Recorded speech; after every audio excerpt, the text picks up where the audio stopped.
कहते हैं जब बुद्ध को ज्ञान हुआ तो वह 7 दिन चुप रह गए। चुप्पी इतनी मधुर थी, ऐसी रसपूर्ण थी, ऐसा रोम रोम उसमें नहाया सराबोर था, बोलने की इच्छा ही न जागी, बोलने का भाव ही न पैदा हुआ। कहते हैं देवलोक थरथराने लगा। कहानी बड़ी मधुर है। अगर कहीं देवलोक होगा तो जरूर थरथराया होगा। कहते हैं ब्रह्मा स्वयं घबरा गए, क्योंकि कल्प बीत जाते हैं, हजारों हजारों वर्ष बीत जाते हैं, तब कोई व्यक्ति बुद्धत्व को प्राप्त होता है। ऐसे शिखर से अगर बुलावा ना दे तो जो नीचे अंधेरी घाटियों में भटकते लोग हैं, उन्हें तो शिखर की खबर भी ना मिलेगी। वे तो आंख उठाकर देख भी ना सकेंगे। उनकी गर्दनें तो बड़ी बोझिल हैं। वस्तुतः वे चलते नहीं, सरकते हैं, रेंगते हैं। आवाज़ बुद्ध को देनी ही पड़ेगी, बुद्ध को राजी करना ही पड़ेगा। जो भी मौन का मालिक हो गया है उसे बोलने के लिए मजबूर करना ही पड़ेगा। कहते हैं ब्रह्मा सभी देवताओं के साथ बुद्ध के सामने मौजूद हुए। वे उनके चरणों में झुके। हमने देवत्व से भी ऊपर रखा है बुद्धत्व को। सारे संसार में ऐसा नहीं हुआ। हमने बुद्धत्व को देवत्व के ऊपर रखा है। कारण है देवता भी तरसते हैं बुद्ध होने को। देवता सुखी होंगे, स्वर्ग में होंगे। अभी मुक्त नहीं हैं, अभी मोक्ष से बड़े दूर हैं। अभी उनकी लालसा समाप्त नहीं हुई, अभी तृष्णा नहीं मिटी, अभी प्यास नहीं बुझी। उन्होंने और अच्छा संसार पा लिया है और सुंदर स्त्रियां पाली हैं। कहते हैं स्वर्ग में कंकड़ पत्थर नहीं है, हीरे जवाहरात हैं। कहते हैं स्वर्ग में जो पहाड़ हैं वे शुद्ध स्फटिक मणिक के हैं। कहते हैं स्वर्ग में जो फूल उगते हैं वे मुरझाते नहीं, परम सुख है।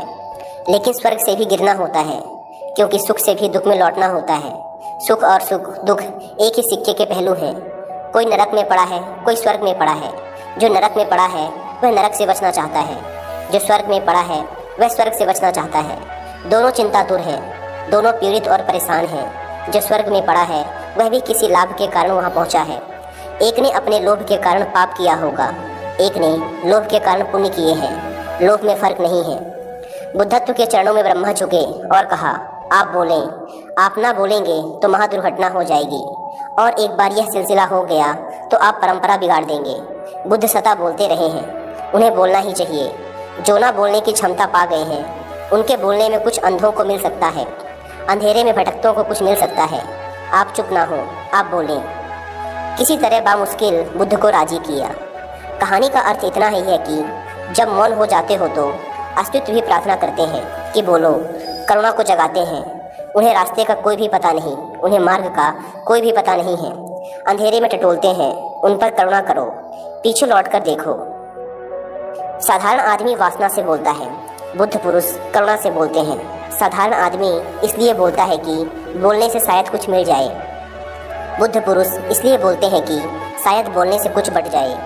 बुद्ध इसलिए बोलते हैं कि तुम भी साझीदार हो जाओ उनके परम अनुभव में। पर पहले शर्त पूरी करनी पड़ती है, मौन हो जाने की, शून्य हो जाने की। जब ध्यान खिलता है, जब ध्यान की वीणा पर संगीत उठता है, जब मौन मुखर होता है, तब शास्त्र निर्मित होते हैं। जिनको हमने शास्त्र कहा है वह ऐसे लोगों की वाणी है जो वाणी के पार चले गए थे। और जब भी कोई वाणी के पार चला गया उसकी वाणी शास्त्र हो जाती है, आप्त हो जाती है। उससे वेदों का पुनः जन्म होने लगता है। पहले तो मौन को साधो, मौन में उतरो, फिर जल्दी ही वह घड़ी भी आएगी, वह मुकाम भी आएगा जहाँ तुम्हारे शून्य से वाणी उठेगी। तब उसमें प्रामाणिकता होगी, सत्य होगा। क्योंकि तब तुम दूसरों के भय के कारण ना बोलोगे, तुम दूसरों से कुछ मांगने के लिए ना बोलोगे, तब तुम देने के लिए बोलते हो। भय कैसा? कोई ले तो ठीक, कोई ना ले तो ठीक। ले तो उसका सौभाग्य, ना ले तो उसका दुर्भाग्य। तुम्हारा क्या? तुमने बांट दिया। जो तुमने पाया तुम बांटते चले गए। तुम पर यह लांछन ना रहेगा कि तुम कृपण थे। जब पाया तो छिपाकर बैठ गए।